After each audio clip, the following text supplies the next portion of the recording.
It's clear Biden's still continuing to fight against fossil fuels in the fossil fuel industry. He's going to make our prices go back up again. The warning signs are all there that the economy is going to go south. Inflation is going to continue. Here we see Janet Yellen, the Treasury Secretary, admits a risk of U.S. gas prices could surge again this winter. So she's sounding the alarm to kind of pre-warn everybody. After the election, of course, it'll probably go back up after everyone's voted, but after midterms, energy prices will spike again. Life will be harder, more expensive. He's got an approval rating right now about 36% for his handling of the economy. I think we'll likely see a depression with huge inflation and energy prices. It's only a matter of time, particularly if Biden continues his assault on fossil fuels. We see from this other story, he's even still fudging the numbers and lying about it. 0% inflation growth. It's not exactly what happened. When something goes down a little bit and it's not quite as high for 1 month, that's not a 0%. That's a drop in the already high inflation. You know, this is Washington Post fact checkers, far left, rag, and they're calling out Biden for fudging the numbers and the way he's looking at stats. The increase in jobs was only a result of the bounce back from the shutdowns. And we're reaching the end of COVID rules and work from home rules. People are starting to go back to work. But at the same time, more than 30% of Americans say they're behind in their energy bill. And all these companies are talking about layoffs and freezes. Goldman, all these big investment companies and banks and stuff are saying, in July, for example, the Post reported the talk of hiring freezes and firings was circulating at financial firms as soaring interest rates and recession fears tanked appetites for mergers, IPOs, and other big corporate deals, according to sources.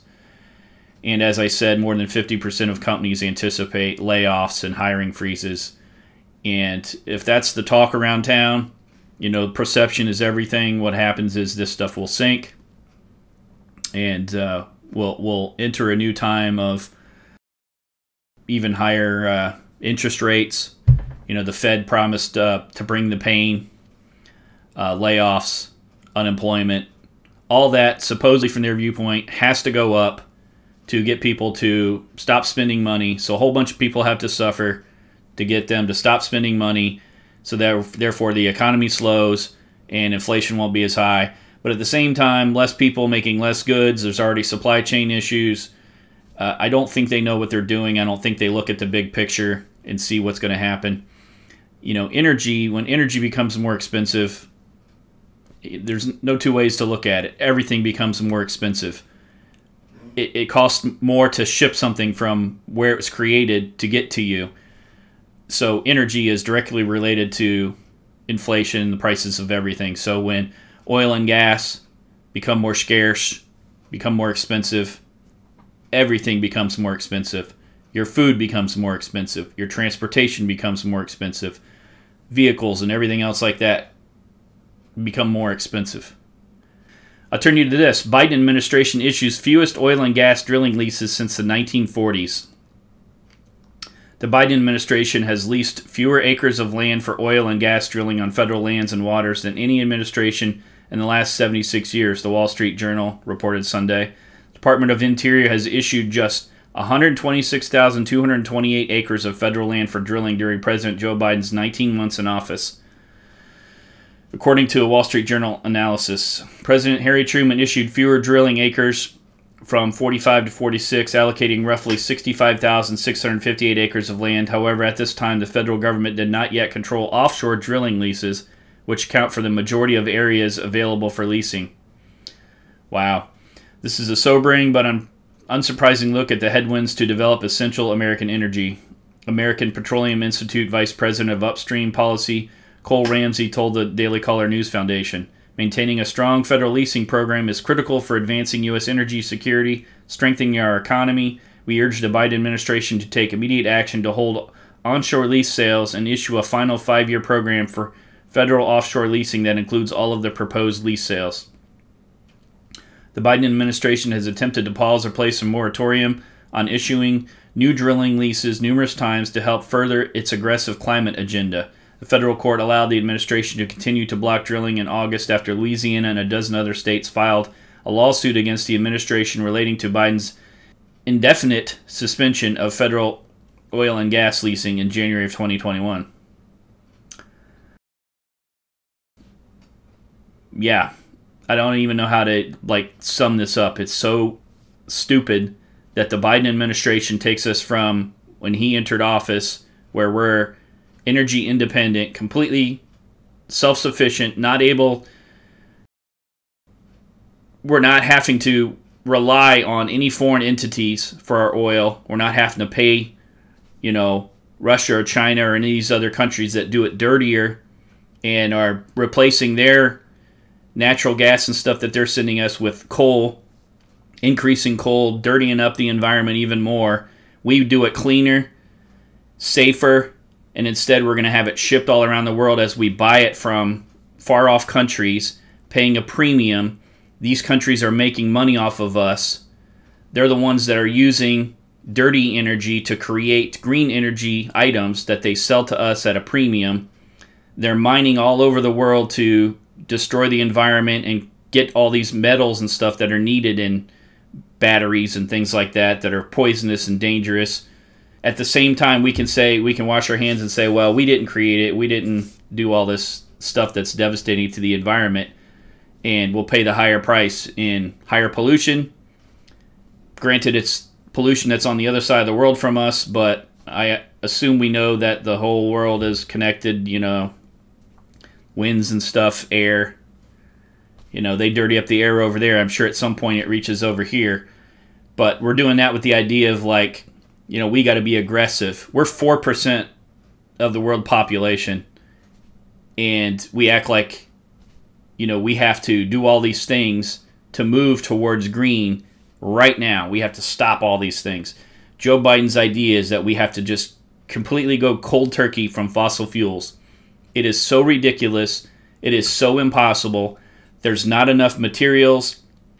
There's not enough money in the United States for us to buy all of the green things that we need to replace our energy, our use of all these other things. And then with that, we don't even look at nuclear, which is the cleanest, safest, the best thing for the environment, has had the least deaths throughout history by far, compared to oil and coal and even natural gas. And it's very, for a high-tech country like the United States, we could easily put up nuclear power plants and power our energy and have, drop off completely our dependence on things like coal and everything else like that. Natural gas, much more cleaner. Fracking and all these things that, all these leftists are against because of their climate agenda and their climate policies and the wildlife. Well, what do you think about shipping oil and coal and stuff from other sides of the world compared to if you can pump it through a pipeline that doesn't leak? And if it does leak, it's a very small amount. You know about it. You can do something about it very easily, clean it up very easily, compared to a tanker full of oil that if it sinks near a coastline in particular, could just devastate the environment. I don't know what the thought process is and why, the Biden administration can't use their brain. A few years ago, it was decided to take the U.S. oil and gas industry and put it in the world market. So now that we sell all that stuff in the world market, it makes it so that we're competing with the world market to get our own energy back. And so when energy prices go higher in the rest of the world, guess what? It becomes a lot higher for us. So right now we're trying to put a lot of oil and gas into Europe to get Europe to avoid using Russian gas, when at the same time Russian gas is being sold to China, who's firing up a whole bunch of coal plants so that they can take the excess LNG, liquid natural gas, and sell it back to EU at higher prices. So Europe is basically getting Russian gas indirectly at a higher price because they got a middleman. Russia still gets their money. China gets some of the money. Europe suffers with higher energy costs and energy poverty. The U.S., who's also in the market, suffers from higher gas prices and higher energy costs, and we're accomplishing nothing. We're moving further and further away from our self-sufficiency towards the dependence on all this oil and foreign governments and what they want to charge. No president since Richard Nixon has leased fewer than 4.4 million acres of land during the first year and a half of their term. And this isn't some long-term thing either where it destroys everything. They drill where they can find oil, and if they have to put these oil companies have to put the equipment on there to drill for oil and gas, it's not like the ground and everything and all that 4.4 million acres of land is ruined forever. That's not how it works. They're going to check different places until they can find a reserve of oil under the ground. Then they're going to pump it out, and all the other places and stuff like that are still very capable of building. There's not any kind of long-term ecological damage. A pipeline running through the woods isn't going to hurt anything. I don't understand this aggressive climate agenda over top of, the fundamental value it has for society, because energy is everything. A company needs energy to produce goods. An economy needs energy to produce goods. People are essentially wealthy. You have all your items that you have, your house and your phone and your car and all that, because we're a country that's able to have enough energy to produce those goods. If you take all that away and you make it very difficult and very expensive, every single goods and service becomes more expensive, because it has to, because a part of the expense of that is the energy cost.